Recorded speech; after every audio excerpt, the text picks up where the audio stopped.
designed one. We designed the fleet manager.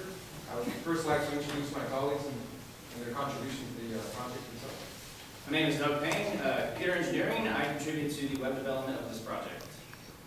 My name is Alexander Makarov. I'm the team leader, and I did primarily the Arduino and the AT Tiny backend code for this. Good morning, Mark Duncan. I'm a computer engineering major, and I did the hardware design as well as programming most of the hardware for the project. And Kyle Smith, CE, and I did the web development. And I'm Gilbert Estrella, electrical engineering major. I worked on the wireless and the circuit design of the actual system. So what we set up at the beginning of the semester was to create a fleet manager that would be an open platform that would allow for flexibility as far as what specific sensor data you want to collect it.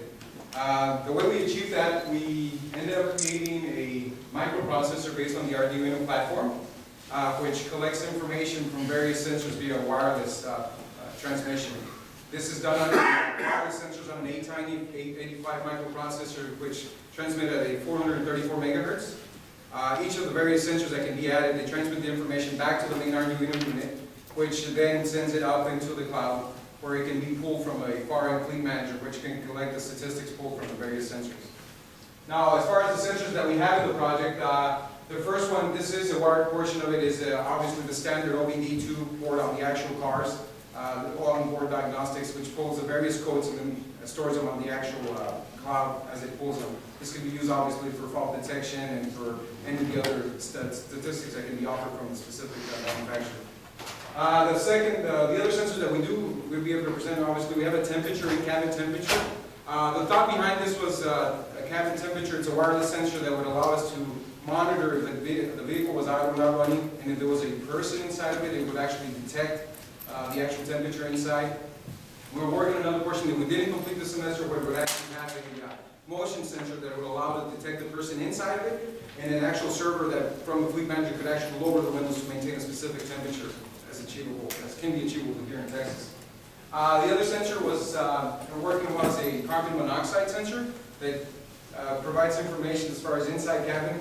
This is useful as far as we thought it really was for older fleet vehicles, as far as some bigger trucks, depending on what industry that they were involved with, they could collect this type of information. Obviously, once the data is collected, the end user is allowed to pull that information, and it displays out based on the unit.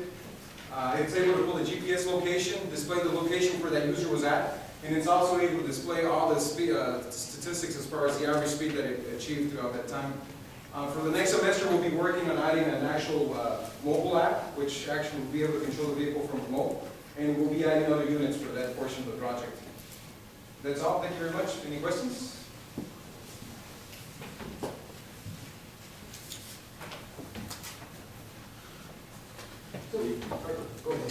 Go ahead. So the goal is a data collection system more so than active management. I guess who's it going to help? Is it going to help the driver? Is it going to help the company that owns the truck?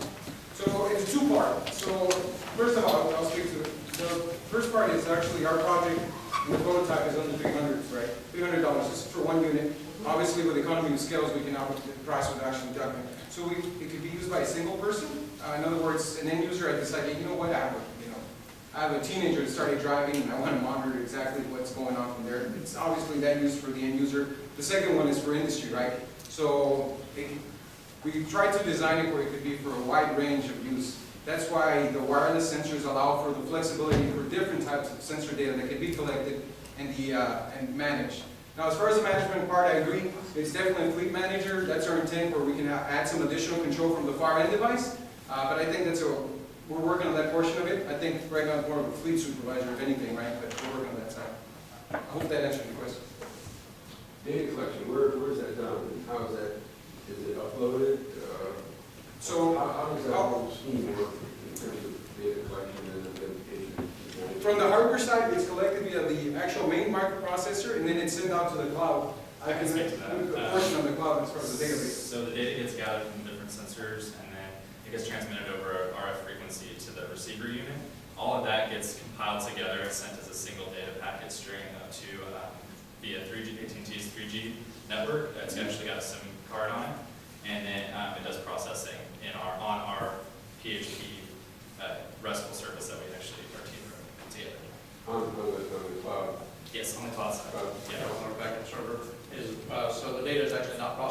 Arduino, it's just packaged together and set up. Yeah. And then when it hits the web server, it's, we have the preliminary processing, so we'll, there's a couple values we have to clean up a little bit, conversions and such. And then after that, it's pushed into the web UI, as you can see right there. It goes into a MySQL database, it goes into the UI, and at the UI level, we're trying to add more processing for the user customization to see, if they want an alert set up or something similar to that, they can also see that as well. We're also doing data statistics and gathering. One of our goals for the second semester is to take a bunch of cars and see if we can gather enough data to see, all right, well, if a car's been driven this particular way, and these are the current inputs we're getting, can we predict the fault? Can we see if the engine is going to fail, and so on and so forth? Because we have the OBD2 data, and we're trying to see if we can do an early detection of car performance as well, which will, if you use it in a fleet manager environment, it'll reduce the overall cost of maintenance. Because right now, the process is you bring the car in, you take it in, every single car that comes back has to go through manual maintenance in a shop. This, you're monitoring it remotely, so you already know if your engine's going down or having it. So you could download this analysis down to your PC or your iPhone or whatever, and have some sort of alert? Yes, That's the idea. Yeah, so the web UI actually scales, so we already have that running right now. So you can use it on your computer, your phone, you can use it on an iPad. Right now, you can just point to it with the URL, but we're planning to do a dedicated app for your phone, so it's the user interface is more integrated like on your mobile device. And I guess one thing more to add is that there's going to be two types of users primarily for the app. There's a fleet manager app, which will allow different control of the car depending on the car. And then there's a user-oriented app, which would be, your temperature, your basic maintenance, and letting you know if there's anything wrong with the car, but providing a certain degree of control. So. So a little bit like, OnStar. My tire's a little bit low, I get a thing at home that says, you only have 29 pounds in your right tire.